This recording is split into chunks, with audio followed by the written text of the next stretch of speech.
आगे वक्ता के रूप में हमारे साथ उपस्थित है केरल विश्वविद्यालय के हिंदी विभाग के आचार्य प्रोफेसर हरमन पीजे। अंग्रेज़ी हिंदी सोशियोलॉजी विषयों में एमए की उपाधि के साथ साथ साइकोलॉजी में आपको एमएससी उपाधि भी प्राप्त है। वे भारतीय अंतरिक्ष अनुसंधान संगठन में अनुवादक रह चुके हैं। आज आपका विषय है हिंदी और मलयालम आदिवासी उपन्यासों में लोकतांत्रिक पक्ष। सर, आपको अनुरोध है कि आप अपना वक्तव्य प्रस्तुत करें। परम आदरणीय दिव्या माथुर जी और अभी अभी हमारे बीच श्रीलंका से पधारी निरोशा जी, आपने बहुत सुंदर मीठी आवाज़ में अपना वक्तव्य प्रस्तुत किया और इस सभागार में उपस्थित मेरे वरिष्ठ गुरु समान विद्वज्जन और प्रिय छात्र मित्रों, सबसे पहले मैं सिंधु जी को आभार व्यक्त कर रहा हूँ कि इस नाचीज़ को आज यहाँ उपस्थित रहने और इस महान कार्यक्रम पर छंद शब्द बोलने का जो अवसर प्रदान किया। सूर्य में जब तक तपन है, चांद में जब तक सफन है, गर्व से फहरो तिरंगे, हम तुम्हें झुकने न देंगे, हम तुम्हें झुकने न देंगे। हम देखते हैं तिरंगे को, हम देखते हैं अगस्त 15 को देखते हैं और जनवरी 26 को हम देखते हैं। जहां तक आदिवासी की बात हम करते हैं तो हम देखते हैं कि आदिवासियों की दशा सुधारने के लिए हमारे संविधान में काफी सारे प्रावधान किए गए हैं। 19(4) के तहत जो सामान्य जन जो है इस इलाके में निर्बाध गति से प्रवेश नहीं कर सकते। यदि आपको किसी आदिवासी ऊर, जिसे हम केरला के जो मलयालम में कहते हैं आदिवासी ऊर, जाना है और उनके जीवन से परिचित होना है, उनसे मिलना है, बात करना है, तो आपको पूर्वानुमति लेने की आवश्यकता है। और इसी के साथ साथ हम देखते हैं कि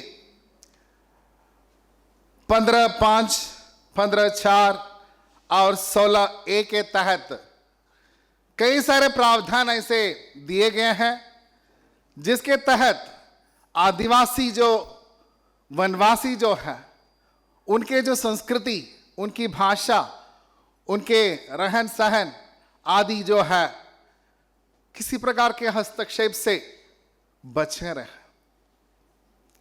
लेकिन हम देखते हैं कि भारत में जहां तक आदिवासी की बात है, ये उनकी हालत है, ये सच्चाई जो है, अभी हम हमारे पूर्व सत्र में हमारे आदरणीय राकेश कुमार सिंह जी बता रहे थे, जो आदिवासी का जो इतिहास जो है, यदि खोजें तो हमें एक सच्चा इतिहास नहीं मिलेंगे, या ऐसा कोई भी नहीं चाहते कि इस प्रकार की एक ऐतिहासिक रचना रचकर, यानी रचने से कतराते हैं, क्योंकि जैसे सर बता रहे थे कि हाथ जल जाएंगे।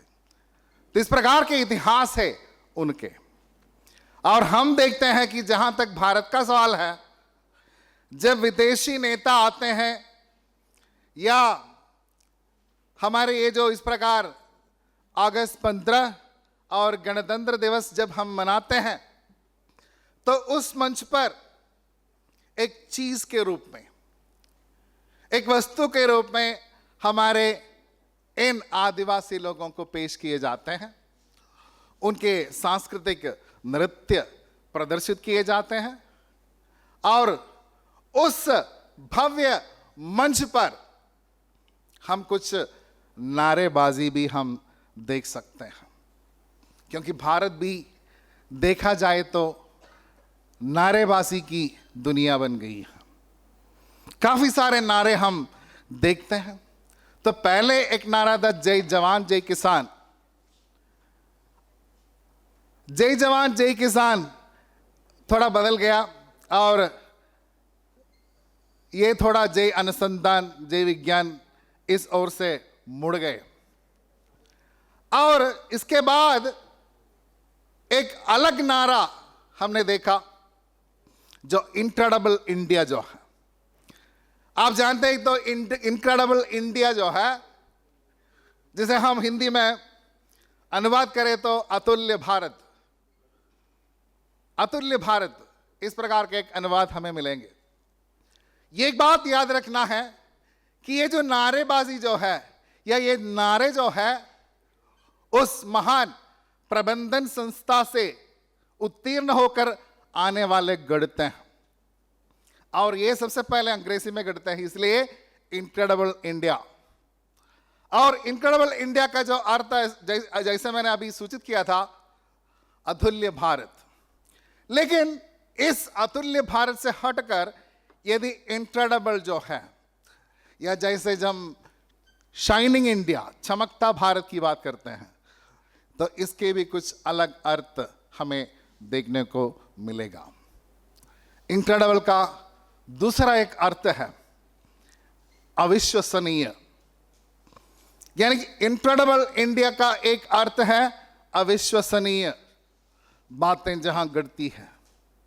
मैं नकारात्मक दृष्टि से नहीं कह रहा हूं, क्योंकि मेरा विषय है लोकतांत्रिक पक्ष, और इस लोकतांत्रिक पक्ष को थोड़ा समझाने के लिए ही मैं इन बातों को मैं उल्लेख कर रहा हूं। अविश्वसनीय भारत के अलावा दूसरा एक अर्थ भी इससे निकलता है, संदेहास्पद। यानी कि ये जो इनक्रेडिबल इंडिया की जो बात जब हम करते हैं, यहां घटने वाली जो घटनाएं या बातें जो है संदेहास्पद, इस अर्थ की ओर भी हमें इशारा कर रहे हैं।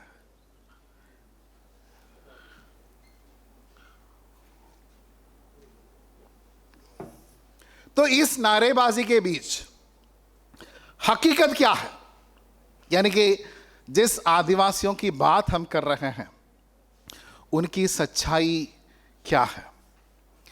एक कहानी नहीं है, जैसे आदिवासी इलाकों में आदिवासियों के लिए जो चीज़ें जो है बांटे जाते हैं, शायद आप जानते होंगे।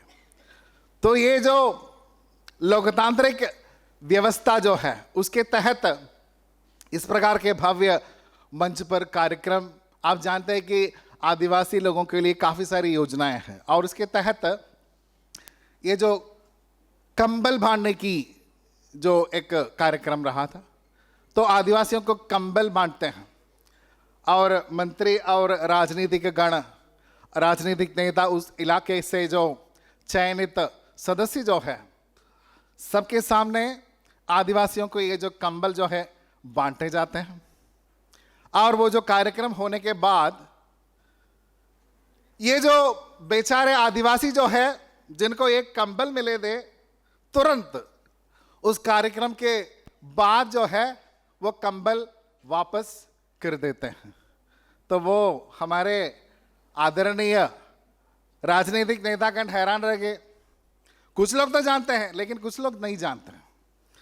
तो पूछने पर पता चला या बताया गया, ये लोग बताते हैं कि यही प्रणाली चलती रहती है, यानी कि आदिवासियों के लिए जो कुछ योजना के तहत दिया जाता है वो इसका यानी कि वास्तविक भुक्तभोगी आदिवासी नहीं है।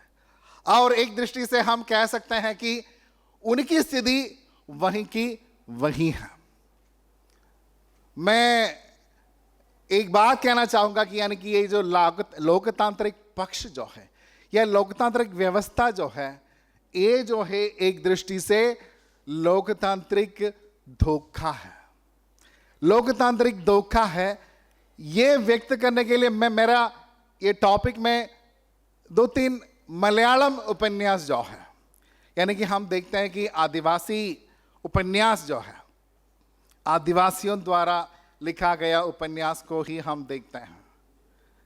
तो इस दृष्टि से देखा जाए तो मलयालम के नारायण नामक एक उपन्यासकार है, उनके कोचरेती है, और दूसरा एक महत्वपूर्ण उपन्यास है ऊरालिकुड़ी, ऊरालिकुड़ी, जिसमें मलयालयन नामक वर्ग के जो कहानी, उनके जो जीवन गाथा जो है उसमें बताया गया है।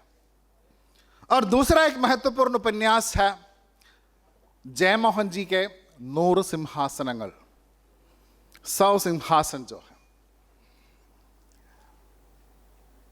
जब दुष्यंत के दरबार में शकुंतला जो है अपने जो हक को व्यक्त करती हुई सारी कहानी सुनाई, और दुष्यंत ने विस्मित होकर पूछा किमिदुपन्यास्तम, किमिदुपन्यास्तम, कौन सी घटित कहानी सुना रही हो।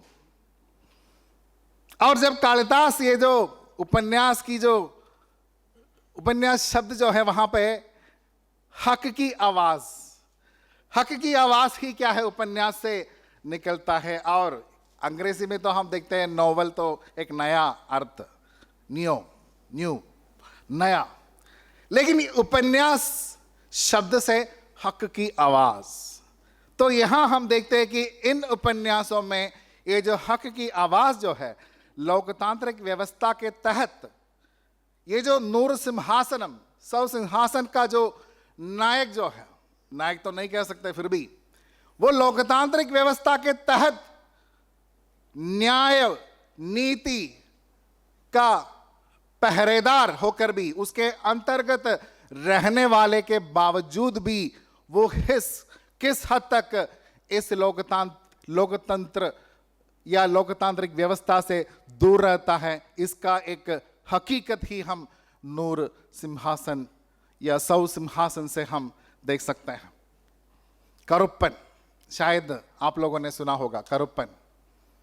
करुप्पन माने काला, काला व्यक्ति। उस करुप्पन को मां पुकारती है काप्पन, कापा मगने। तो एक ऐसी कहानी है कि एक काप्पन जो है अपने काली मां के साथ 7 साल तक, ये एक असलियत यानी कि एक असली कहानी है। ये त्रिवेंद्रम के जो नगर में भीख मांगते हुए ये जो काप्पन 7 साल तक अपने काली मां के साथ जीवन बिता रहे थे। और भूख जो है, यानी कि भूख को किस प्रकार इस रचनाकार ने इसमें वर्णित किया है, काबिले तारीफ की है। यानी कि भूख ही सबसे बड़ी बात है, यानी भूख से बढ़कर उनके लिए कुछ नहीं है, क्योंकि एकदम वे भूख के शिकार ही रहते हैं। तो करमना जो नदी जो है उसके तट में स्वामी श्री नारायण गुरु के एक आश्रम है, और वहां पे ये जो भोजन मिलने की बात सुनकर एक काली मां काप्पन के साथ उस आश्रम में आते हैं। और उस आश्रम में आने पर प्रजानंदन स्वामी संत प्रजानंद कहते कि उस काले लड़के को बुलाओ, पकड़ो उसे। तो चावल मिलने की इच्छा से वो आ जाता है, लेकिन वहां पे उस आश्रम में एक शर्त है कि नहाकर शुद्ध होने के बाद ही खाना मिलेगा। तो लेकिन नहाना, ये बात सुनकर वो क्या है, भाग जाता है। तो प्रजानंद स्वामी कहते हैं उसको पकड़ो, वापस लाओ, लेकिन वो वापस नहीं आता है। लेकिन यदि खाना चावल मिलना है तो तुम्हें वापस आना है और नहाना है। और ये श्री नारायण स्वामी के जो अन्य उस आश्रम के संत गण जो है उस लड़के को, छोटे करप्पन को उस तालाब में नहवाता है और उसके बाद खाना खिलाता है। तो इस भूख को रचनाकार इस प्रकार चित्रित किया है कि वो जो भूख जो है, जब वो चावल खा रहा है तो उनके सामने वो जो चावल जो है कई रूप के धारण करते हुए सामने आ रहा है। रचनाकार कहते हैं कि चावल का पहाड़, चावल का हाथी, चावल का सागर, क्योंकि उस लड़के को भूख के अलावा और कुछ मालूम नहीं है। तो और इतना सारा चावल पहली बार मिल रहा है, और जब भी खाने को कुछ मिलता है उसके साथ इससे ज्यादा और कुछ भी मिलता है, वो गाली है। चावल से ज्यादा गाली मिलते हैं, लेकिन पहली बार उनको सिर्फ चावल मिल रहा है और जी चाहे मर्जी के अनुसार वो खा रहा है। और एक और बात रचनाकार वहां पे जोड़ रहे हैं कि वो मां बेटा जो है, मां नहीं खा रही है, वहां पे इस ढंग से वो खा रहे हैं कि इतने गंदे तरीके से कोई खा नहीं सकता, यानी कि कोई जानवर भी इतने गंदे तरीके से खाना नहीं खा सकता, क्योंकि उनका जो भूख जो है इतना गंभीर है। तो वहां से वो पहली बार खाना खाता है। तो प्रजानंद स्वामी संत कहते हैं कि तुम यदि बार बार आओगे तुम्हें खाना मिलेगा, बार बार आने पर तुम्हें खाना मिलेगा, लेकिन तुम्हें क्या करना होगा? नहाना होगा, क्योंकि ये नहाना जो है इनके लिए कभी स्वीकार्य बात नहीं है, दर्दनाक कार्य है। क्योंकि इसलिए नहीं है कि पानी तन में गिरने पर, जैसे हमारे तन में पानी गिरने से वह अनुभव नहीं है इनके, क्योंकि ये जो नायाडी जो है, नायाडी वर्ग जो है अंधेरे में रहने वाले हैं, और जो सुअर जो है गड्ढे में रहते हैं, उसी प्रकार अंधेरे में वो रहते हैं और दिन में वे वापस आते हैं और चुपके ये जो सड़े गले खाना जो है, झूठन जो है, उसी से खाते हैं। और वहां पे लड़ाई भी करना पड़ता है, किसके साथ? कुत्तों के साथ।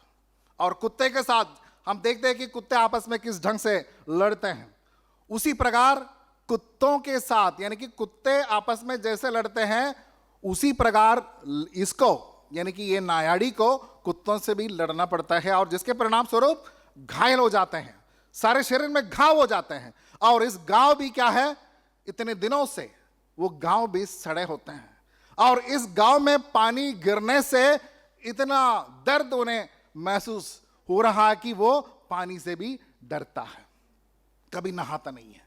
और ये प्रजानंद स्वामी लड़के को कहते हैं कि तुम आ जाओ, खाना मिलेगा इधर। उस दिन मां के साथ वो चला जाता है, फिर बाद में जब भूख लगता है वो आ जाता है, फिर नहाने के बाद खाना मिलता है। तो प्रजानंद स्वामी कहते हैं कि तुम इधर रहो, तुम इधर रहना, और यहाँ के जो जपन वगैरह पढ़ना, और हम तुम्हें विद्या देंगे, रोज इधर आना। लेकिन वो कुछ दिन रहता है और बाद में वो जो है माँ जो है रोती हुई आती है, कापा नन मगने वाड़ा पोगाम इवड़े इरिके वेंडा मको पोगाम, वो बुलाकर ले जाती है।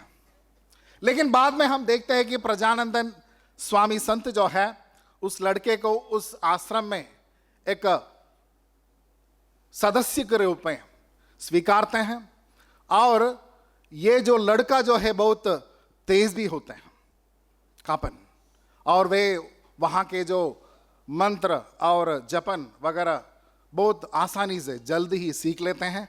और प्रजानंद स्वामी जो है, संत प्रजानंद स्वामी एक निर्णय लेता है जो उस मां के खिलाफ है। एक निर्णय लेता है, ऐसा निर्णय कि इस कापन को उस तिरुवनंतपुरम के आश्रम है वहां से फालकाट के आश्रम की ओर उनको शिफ्ट कर देते हैं, और उनका नाम धर्मपालन, धर्मपालन से बदल देता है। और धर्मपालन पालक्काड़ आकर अपनी पढ़ाई करता है और उच्च शिक्षा यानी कि एमए इकोनॉमिक्स पढ़ता है। और उसके बाद संत प्रजानंद उनको वापस बुलाता है और 3 बात उनसे कहता है, प्रजानंद तुम्हें और पढ़ाई करना है और सिविल सर्विस जो है यानी कि भारतीय प्रशासनिक सेवा जो है उस परीक्षा उत्तीर्ण होना है। और दूसरी बात, तुम्हारी मां जो है, तुम्हारी मां के साथ हम दोनों ने मिलकर बहुत बड़ा अन्याय किया है, बहुत बड़ा धोखा किया है। जब तुम यहां से गए थे बेचारी बार बार यहां आकर रो रही थी और तुम उस मां के साथ न्याय करना है, उसको छोड़ना नहीं है। और हम देखते हैं कि सबसे पहली बार एक नायाडी वर्ग से, एक नायाडी समुदाय से लड़का काफी मेहनत करते हुए सिविल सर्विस परीक्षा जो है पास करता है। लेकिन ये भी यानी कि हमारे ये जो लोकतांत्रिक व्यवस्था के अंतर, ये जो जाति के नाम पर, ये वर्ग के नाम पर किस हद तक वो छाप बन गई है। क्योंकि ये जो सिविल सर्विस एग्जाम के जो इंटरव्यू जो है, साक्षात्कार जो है, उनसे सारे के सारे सवाल जो है जाति से जुड़कर किए जाते हैं, जाति से जुड़कर किया जाते हैं। सबसे पहले उनका यह सवाल रहा कि नायाडी माने कौन है, तो वो मलबार मैनुअल में जो नायाडी के जो डेफिनेशन जो है वो साफ बताते हुए शुरू करते हैं। और एक जिसे हम कहते हैं कि साक्षात्कार में कुछ थ्रेट क्वेश्चंस के रूप में एक सवाल दूसरा आता है। यदि एक नायाडी दूसरे तरफ और तुम इस तरफ एक निर्णायक के रूप में, यदि कोई न्याय निर्णय तुम्हें लेना है तो दूसरे तरफ कोई गलत काम करते हुए कोई नायाडी आ रहा है तो तुम कौन सा कैसा निर्णय लेंगे। तो वो उनके कहते हैं कि उनके ये जो सिरों में रक्त इतने तपित हुए, उसकी तपिश में वो आकर उसका जवाब देते हैं कि एक मानव को कभी एक नायाडी के साथ तुलना नहीं कर सकते, क्योंकि समानता वाली बात जो है, समानता शब्द नायाडी के लिए लागू कभी नहीं रहा है, कभी नहीं रहा है। तो सबसे पहले जब तुलना करते समय उसी क्षण में नायाडी के साथ अन्याय हुआ है। तो वो इंटरव्यू बोर्ड में पूछते हैं, यदि वो नायाडी किसी का कत्ल भी किया तो भी कहते हैं कि नायाडी यदि कुछ भी करे, कत्ल भी करे, कुछ भी करे, वो मैं उस नायाडी के साथ रहूंगा, क्योंकि उनके साथ अन्याय पहले से ही हो रहा है। क्योंकि समानता वाली बात जो है, जो हमारे संविधान में है, समानता, पहले मैंने सूचित किया था कि 15(4), 15(5), 16(4) के तहत समानता ये जो सारी जनजातियों के लिए लागू की गई है, लेकिन वो समानता जो है नायाडी के लिए नहीं है। इसलिए मैं नायाडी के साथ ही रहूंगा, निर्णय लूंगा, ये कहकर वे चले जाते हैं। और उनको लगा कि वो परीक्षा में फेल हो जाएंगे, उत्तीर्ण नहीं होंगे, वो बाहर चले जाते हैं। लेकिन उसमें उस बोर्ड में एक सिन्हा नामक एक व्यक्ति रहा था, बाहर इनसे मिलते हैं और आपसी बातों में वो एक यानी कि वो एक्चुअली गुप्त रहता है वो बात जो है, यानी कि तुम इस परीक्षा में उत्तीर्ण हुए हो और जल्दी तुम्हें नौकरी मिल जाएगी। लेकिन वो पूछता है कि तुम क्यों ये सिविल सर्विस में आना चाहते हो, क्योंकि तुम्हारी जिंदगी, यानी कि तुम पेशे से कुछ अध्यापक बन सकते थे या कुछ अन्य नौकरी कर सकते थे, लेकिन तुम सिविल सर्विस, भारतीय प्रशासन सेवा में क्यों आना चाहते? क्योंकि तुम्हें अपनी जिंदगी में काफी सारी अड़चनें या दिक्कतें क्या है फेस करना होगा। तो वो वहां से निकल आते हैं और सबसे पहली बार, और एक ये थ्रेड क्वेश्चन से के अंतर्गत एक और सवाल भी उनसे किया जाता है कि नायाड़ी जो वर्ग जो है उनकी हालत अब कैसी है? तो वो धर्मपालन कहता है कि नायाड़ी वर्ग के जो स्थिति बहुत खराब है, अभी तक कोई शिक्षित व्यक्ति उस समुदाय में नहीं है। तो वो कहता है कि तुम तो यहां तक आ गए हो, तुम तो यहां तक आ गए हो। तो वो जवाब देता है कि मैं सिर्फ अकेला व्यक्ति हूं, और वो धर्मपालन प्रजानंदन संत के करुणा से ही मैं सिर्फ अकेला व्यक्ति, मैं नायाड़ी वर्ग से यहां तक पहुंचा हूं, ऐसा उत्तर भी देता है। तो आगे हम देखते हैं, पहली बार जो सिन्हा ने इनको चेतावनी दी थी कि ये सिविल सर्विस जो है तुम्हारे लिए लायक दुनिया नहीं है, तो वो ज्वाइन करने से पहले ऑफिस आके देखता है, तो वहां देखता है कि बहुत बड़ा सिंहासन जैसा एक कुर्सी, और बड़े उनके जो रिपोर्टिंग ऑफिसर से मिलता है और चला जाता है। लेकिन दूसरे दिन जब आते हैं तो हम देखते हैं कि वो सिंहासन जैसा वो जो कुर्सी जो है वहां गायब है, वो कुर्सी वहां पे गायब है, और वहां पे एक पुरानी कुर्सी वहां पे पड़ी है। लेकिन वो लड़ सकता था, वो अपने अंतर में कहता है कि मैं लड़ सकता था उस कुर्सी के लिए, लेकिन मैंने नहीं लड़ा, ये तो मेरे कमजोरी मानेंगे, इसलिए मैंने नहीं लड़ा।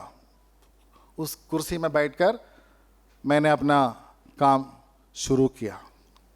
यह कहानी जो कि एक फ्लैशबैक शैली में बताया जा रहा है कि वहां पे वो कलेक्टर बन के बैठा है, और उनके एक कर्मी जो है वो आकर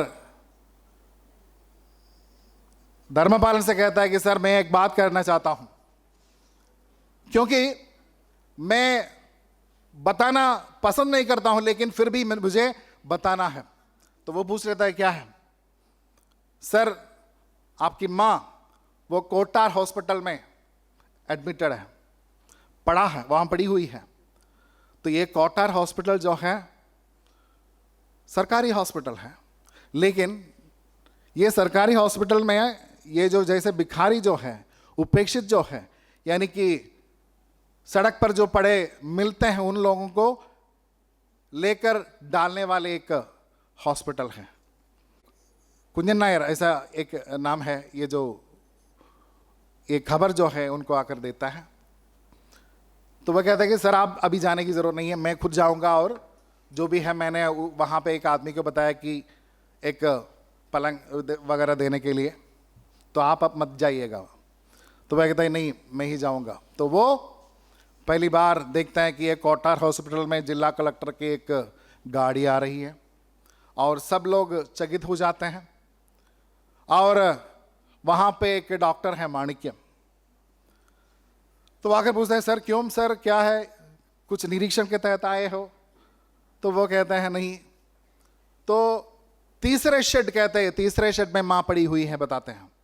तो वो तीसरे शेड की ओर, उस शेड के ओर जाते समय देखते हैं कि मरीज जो है नीचे पड़े हुए हैं, और वो भी ऐसे मरीज जिनके व्रण सड़े हुए हैं, और कईयों को होश नहीं है, और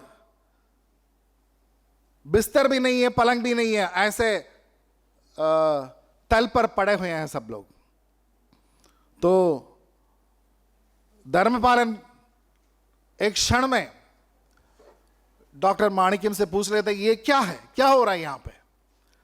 तो माणिक्यम अपनी सफाई देते हुए बता रहा है कि सर मैं कुछ नहीं कर सकता सर, ये मेरे हाथ की बस की बात नहीं है। तो वहां पे देखने पर वो बूढ़ी काली मां वहां पड़ी हुई है। तो डॉक्टर माणिक्यम पूछ लेते हैं सर ये आपके कोई कुछ लगता है क्या? तो वो कहता है कि ये मेरी माँ है, ये मेरी माँ है। तो वो चकित हो जाता है और वहां से उस हॉस्पिटल से एक प्राइवेट हॉस्पिटल की ओर शिफ्ट करते हैं। लेकिन उस माणिक्यम जो जिस ढंग से वहां पे काम कर रहे हैं, माणिक्यम एक बात वहां पे उस धर्मपालन से कह रहा है कि सर, ये मैं मजबूर हूं सर, मैं कुछ नहीं कर सकता सर, मुझे यहां पे लोग भंगी डॉक्टर कहते हैं, क्योंकि मैं एक शेड्यूल कास्ट हूं सर। मैं काफी मेहनत की, पढ़ाई की और मेरा एक सपना था डॉक्टर बनने का, लेकिन मैं डॉक्टर बना। लेकिन डॉक्टर बनने के बाद भी मुझे इस हॉस्पिटल में पिछले 19 साल मैं इस अस्पताल में काम कर रहा हूं और लोग मुझे हंसी उठा रहे हैं, मजाक कर रहे हैं, भंगी डॉक्टर कहते हुए। और धर्मपालन भी एक क्षण के लिए दिल से बैठ जाता है और उन्हें माणिक्यम को, डॉक्टर माणिक्यम को वो आश्वस्त करता है, माणिक्यम, मैं भी जैसे तुम कह रहे हो, मैं भी एक भंगी आईएएस अफसर हूं, क्योंकि मेरे साथ जिस ढंग से यहां पे व्यवहार किया जा रहा है वैसा ही है। क्योंकि वहां के जो चपरासी जो है अपने मन में, यानी कि उंगली डाला हुआ जो प्याला जो है, चाय का प्याला, वही पीने लायक है ये आईएएस ऑफिसर, इस भावना के साथ चाय देता है। मजाक करते हैं, कोई मानते नहीं है। यही हालत है। ये ऐसी सारी बातें कहते हुए उनको आश्वस्त कर देते हैं और वहां प्राइवेट हॉस्पिटल ले जाने के बाद वहां से ये धर्मपालन जो है अपनी ये जो सारी बातें जो है एक एक करके याद कर रहे हैं कि किस प्रकार के जीवन, यानी कि कितने भी कोशिश करने के बावजूद भी अपने जो जातिगत विशेषता जो है उसे मिटाने में ये समाज जो है क्या है, नहीं देंगे। यानी कि जाति के जो उन्मूलन जो है वो बात जो है मुमकिन सी बात नहीं है। चाहे आप कितने भी पढ़े, कितनी भी ऊंचाई आप अपनी मेहनत से हासिल करें, फिर भी ये समाज जो है आप पर इस प्रकार घुर घुर के देखेंगे कि तुम इस जात के हो। तो इस प्रकार के अपने अनुभव को वे सोच रहे हैं। और इनकी पत्नी है सुधा और एक बेटा है प्रेम। तो वो याद कर रहा है कि किस ढंग से मां को अपने जीवन में वापस लाने की कोशिश उन्होंने किया था, क्योंकि उन्होंने वादा दिया था अपने जो अंतिम समय संत प्रजानंदन को, उन्होंने वादा दिया था कि मैं मां को नहीं छोड़ूंगा। तो वो मां को वापस अपने साथ रखना चाहता है। तो जब पहली बार यानी कि मथुरा में वो चार्ज लेता है, तब अपने जो अधिकार के जरिए उन्होंने अपने मां के पता लगाने की कोशिश कर रहे हैं। और कई दिनों के बाद पुलिस ये मां को ले आते हैं, जैसे चोर को पकड़ के लाते हैं। तो पुलिस वालों से और अधिकारियों से मां कह रही कि तंबरा तल्ले तंबरा कोल्ले तंबरा, तो इस प्रकार आती है। और सब लोगों के जाने के बाद कापन अपनी मां की ओर जा रहा है और मां से कह रहा है कि मां, मैं तुम्हारा वो कापन हूं। यहां पे रचनाकार बताते हैं कि पहली बार इतने सालों के बाद जब भिखारी मां को उन्होंने पहली बार देखा तो वो खुद को, यानी कि वो मां है, स्वीकार करने के लिए कुछ समय लगा, ऐसा बता रहे हैं। और उसके बाद जब सब लोगों के जाने के बाद मां के पास जाकर बता रहे हैं कि मैं तुम्हारा कापन हूं, तो वो मानती नहीं है। तंबरा कोल्ले तंबरा तल्ले तंबरा, यही अपने बेटे से कह रहा है कि फिर वो क्या करता है, अपने मां के हाथ को लेकर अपने चेहरे पर लगाता है। तो कहते हैं कि एक नायाड़ी दूसरे नायाड़ी को किस प्रकार पहचान लेते हैं। तो कहते हैं कि उनके चेहरे में, बदन में पहले जो गाव था, वो जो धाग था, वो छूकर, वो पहचान कर ही वो मां जो है अपना जो बेटा जो है कापन को पहचान लेती है। तभी वो रो पड़ती है, टूट पड़ती है, कापा नन मगने बेंडा, ये जो सफेद कपड़ा जो है हमें नहीं चाहिए, और ये लोग तुम्हें मार डालेंगे, ये सब छोड़ दो, हम चले जाते हैं। फिर दोबारा हम उस क्या है नगर में जाकर भीख मांगकर हम जीवन बिताएंगे। फिर किसी मुश्किल से वो अपनी माँ को अपने घर लाते हैं, और हम समझ सकते हैं कि जिस प्रकार एक सिविल सर्विस ढंग से जीवन बिताने वाले व्यक्ति के बीच एक भिखारी माँ उस घर में प्रवेश करते हैं, अपनी पत्नी के बीच, अपने बेटे के बीच छोटा लड़का है प्रेम।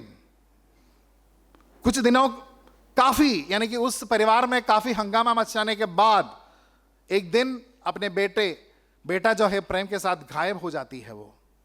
और तब हमें बाद में पता चलता है कि किसी बड़े होटल के पीछे पिछवाड़े में जो जूठन डालते हैं, सड़े जूठन, वहां बैठकर इस प्रेम को वो जो जूठन सड़े जूठन खिला रहा है। सड़े जूठन खिलाते हुए पाया तो वो एकदम यानी कि अपनी मां को पहली बार वो कोसते हुए एक ठंडा लेकर मारते हुए, चली जाओ तुम कहीं भी, ऐसा कहकर मां को वहां से भगा देती है। और बेटा जो है प्रेम जो है बुखार से पीड़ित होकर गंभीर ढंग से इंटेंसिव में एडमिट हो जाता है और 10 दिन वहां इंटेंसिव में पड़ा रहता है। और इस स्थिति में किस प्रकार अपनी बीवी को मुंह दिखाएंगे ये भी हम सोच सकते हैं। उसके बाद मां एकदम क्या है दूर रह गई, और धर्मपालन भी ऐसा सोचते हैं कि एक दिन एक दृष्टि से राहत तो मिल गई। इस प्रकार कई सालों के बाद ही इस प्रकार मां को दोबारा मिल रहे हैं। तो यहां पे हम देखते हैं कि भूख किस प्रकार यानी कि उनके जो संबंध जो है यानी कि भूख ही सबसे ज्यादा है। और दूसरा जो है, जिस ढंग से सिविल सर्विस परीक्षा पास होने के बावजूद भी कहते हैं कि जब उच्च शिक्षा ग्रहण करते वक्त हॉस्टल में लोग इनके साथ कुछ भी शेयर करने के लिए तैयार नहीं थे। यहां तक वहां पे वॉशरूम जो है, टॉयलेट भी जो है उपयोग करने के लिए उनको अनुमति नहीं थी। बड़े से बड़े सब लोग उड़ने से पहले वो रेलवे ट्रैक में जाता था, और पेशाब करने के लिए भी उनको मना करते थे वे लोग। तो इस प्रकार एक प्रकार के जिंदगी बिताकर अपनी सफलता हासिल करते हुए उस सिंहासन पहुंचने के बावजूद भी क्यों है वो सिंहासन जो है अछूता रह जाता है। तो इस प्रकार की दर्दनाक कहानी हम इस नूर सौ सिंहासन में हम देख रहे हैं। ऊरालिकुड़ी दूसरा एक उपन्यास है, मैं उसके भी ज्यादा डिटेल्स में जाना नहीं चाहता हूं। कुछ उसमें मैंने कहा कि लोकतांत्रिक पक्ष जो है किस प्रकार इनके साथ खिलवाड़ किया है। धर्मपालन स्वयं लोकतंत्र के अंतर्गत ये सारे न्याय कार्यान्वित करने वाले एक व्यक्ति होने के बावजूद भी उस व्यवस्था से निकृष्ट व्यक्ति के समान एक व्यवस्था जो है इनके खिलाफ रह गए हैं। ये ऊरालिकुड़ी में हम देखते हैं ऊराली जो वर्ग जो है इनके खिलाफ, ये वर्ग भी बहुत ही प्रबल वर्ग थे, इनके राजा भी थे और अन्य कुल भी इनको मानते थे। लेकिन धोखे के जरिए इनके जो कुल को तबाह करने के सारे साजिश के परिणाम स्वरूप एकदम नहीं रह गए। और वहां पे जिस प्रकार ये कुल को तबाह करना है यानी कि मानना अनमार, जिस प्रकार ये जो साजिश रचा था, यानी कि अंतिम राजा जब मरने वाले थे तो जब वो पानी मांग रहा था तो पानी जस्ट केवल पानी के बजाय उनके सारे अधिकार जो है क्या है उनको सौंप देते हैं। और उन लोगों ने कुछ शर्त भी, यानी कि ये शर्त जो है किस प्रकार इस कुल को तबाह करने वाले शर्तें जो हैं, यानी कि हम जानते हैं कि आदिवासी लोग जब वन के अंदर जीवित यानी कि जीवन बिताते हैं उनकी जरूरतें क्या है। तो वहां पे एक शर्त यह है, धनुष का उपयोग कर सकते हैं लेकिन बाण नहीं, बाण का उपयोग नहीं कर सकते हैं। और दूसरी बात, यानी कि जब गर्भवती होती है उस लड़की को करीब 1.5-2 किलोमीटर अकेले एक छोटे से एक क्या है छोटे घर में अकेली रहना पड़ती है, और 30 दिन तक अकेली रहकर, यानी कि ये जो भगवान की कृपा यदि रहे तो वो बच पाएगी अपने बेटे के साथ या बेटी के साथ, नहीं तो या तो बेटी की मृत्यु या तो यानी कि उस लड़की की मृत्यु निश्चिंत है। तो यदि इस प्रकार की एक शर्त किसी वर्ग पर लगाया गया तो हम अंदाजा लगा सकते हैं कि उस कुल जो है, वर्ग जो है, इस समाज में टिक पाएंगे कि नहीं। और ये दूसरा एक शर्त है कि जहां पे ये लोग अपने जो खेती करते हैं दोबारा वहां खेती नहीं करना है, दोबारा वहां नहीं खेती करना है, वो वहां से हटकर कहीं और जाकर खेती करना है। तो इस प्रकार बार बार खेती नहीं करना है और एक जगह पर स्थायी रूप में रहना नहीं चाहिए, ये भटकते रहना चाहिए। तो इस प्रकार उरालीकुडी के जो लोग जो है उनकी एक कहानी है, जैसे चारण नामक एक लड़का है और जो कैरिची नामक एक लड़की, और दूसरी एक प्रथा वहां पे यदि भाई और बहन है तो तभी उनकी शादी हो सकती है। यानी कि कोई लड़की मांग रहे हैं तो जो लड़की मांग कर आ रहे हैं उनके एक बहन होना चाहिए और यहां भी एक बहन होना चाहिए, नहीं तो शादी नहीं हो सकती। और यदि कोई लड़का है तो उनका बहन नहीं है तो काफी साल तक इंतजार करना पड़ेगा, और इसके नतीजा के रूप में करीब 25-30 साल यानी कि 40-50 वाले को करीब छोटी लड़की मिल जाएगी या उतने साल तक इंतजार करना पड़ेगा। तो इस प्रकार की एक अजीब सी व्यवस्था वहां पे चल रही है, और ये तो है उनके अंतर की लोकतांत्रिक क्या है, एक प्रकार के धोखा है, जिसके तहत यानी कि वो जो वर्ग जो है यानी कि जितना जल्दी समाप्त हो जाए, इस प्रकार के एक कहानी उरालीकुडी हम देख रहे हैं।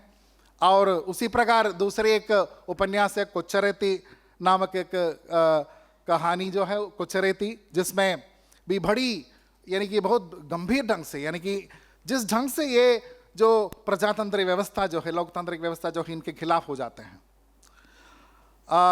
मैं हिंदी और मलयालम को लेकर बताने वाला था। हिंदी के दो बस एक तो है जंगल जहां शुरू होता है और जंगल के फूल, इन दो उपन्यासों के एक दो मुद्दा प्रस्तुत करते हुए मैं अपने जो भाषण से विराम लूंगा। जंगल जहां शुरू होता है में हम देखते हैं कि हम कहते हैं कि अक्सर ये जो आदिवासी लोग जो है असभ्य होते हैं या काफ़ी उनके जो सोच में प्रगति नहीं है ऐसे वैसे, लेकिन वहाँ पे हम देखते हैं कि एक प्रथा जो है यानी कि गोटुल की प्रथा जो है, यानी कि आज सभ्य कहे जाने वाले या अति आधुनिक कहे जाने वाले या मोस्ट मॉडर्न कहे जाने वाले हम भी इस प्रकार की एक यानी कि रीति रिवाज जो है, यानी कि वहाँ पे जो है नव यानी कि अविवाहित युवा युवती जो है अपने चयन के अनुसार वो जो गौटल प्रथा में अपने वर्ग को चुन सकते हैं। और इससे हम देखते हैं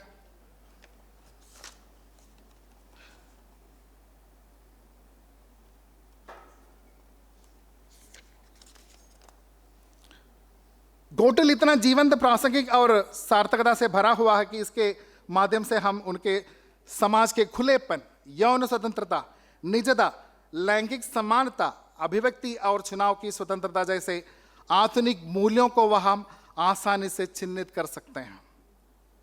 आदिवासियों की यह परंपरा इतनी समृद्ध और सशक्त है कि इसका अत्यंत अन्यत्र उदाहरण मिल पाना आधुनिक समाज में भी संभव नहीं है, भले हम वैचारिक रूप से प्रगतिशील होने का कितना भी दंभ भर लें। और यहां पे हम देखते हैं कि ये जो शासन व्यवस्था के तहत या आदिवासियों को बचाने के खातिर, यानी कि ये भी नक्सल बाधित, यानी कि नक्सलवादियों के जो प्रभाव से जुड़ा क्षेत्र है, वहां पे पुलिस वाले जिस ढंग से आदिवासियों के संरक्षण के खातिर वहां पे आते हैं, किस ढंग से ये जो आदिवासी लोगों के खिलाफ ये लोग अन्याय कर रहे हैं। यानी कि वहां पे भी वो जो पुलिस अधीक्षक के जो सारे अनुशासन जो है हवा में उड़ाते हुए ये आदिवासी स्त्रियों के साथ अन्याय करते हैं। और ये जो हम अखबार में हम जैसे हम पढ़ रहे हैं कि वो जो एनकाउंटर्स जो है, यानी कि पुलिस वालों को ये आंकड़े देने पड़ते हैं, तो आंकड़े के हिसाब से उनके पास कोई आंकड़ा नहीं है, क्योंकि और ये बेचारे जो आदिवासी लोग जो है, जो वहां पे जंगल में अपने जो दैनिक वृत्ति के लिए जाते हैं, उनको गोली से उड़ाते हुए, धाई धाई करके उड़ाते हुए, उनको ये आंकड़े भरने के लिए उनके खिलाफ किस नाजायज साजिश के साथ, यानी कि लोकतांत्रिक व्यवस्था को किस ढंग से क्या है तहस नहस करते हुए आदिवासियों के खिलाफ ये कार्य कर रहे हैं। तो इस दृष्टि से देखा जाए तो हम देखते हैं कि जैसे हिंदी साहित्य में आदिवासी जीवन पर लिखे गए उपन्यास जो है, उसी ढंग से मलयालम उपन्यास में हम देखते हैं कि ये जो आदिवासियों के प्रति जिस ढंग से अन्याय किया जा रहा है, यानी कि लोकतांत्रिक व्यवस्था के तहत ही रहकर जिन लोगों को इनकी रक्षा करना है, जिन लोगों को न्याय का पालन करना चाहिए, वो ही लोग उन तमाम न्याय को हवा में उड़ाते हुए बेचारे इन आदिवासियों के खिलाफ अन्याय ही कर रहे हैं। इतना कहकर मैं अपना जो भाषण यहाँ पे समाप्त करता हूँ और इस गंभीर संगोष्ठी में आज यहाँ आप लोगों के विद्वजनों के बीच उपस्थित रहने का जो अवसर प्रदान किया आपको और मेरे अन्य इस सेंट पीटर्स के मित्रों को धन्यवाद अर्पित करते हुए विराम लेता हूँ। धन्यवाद।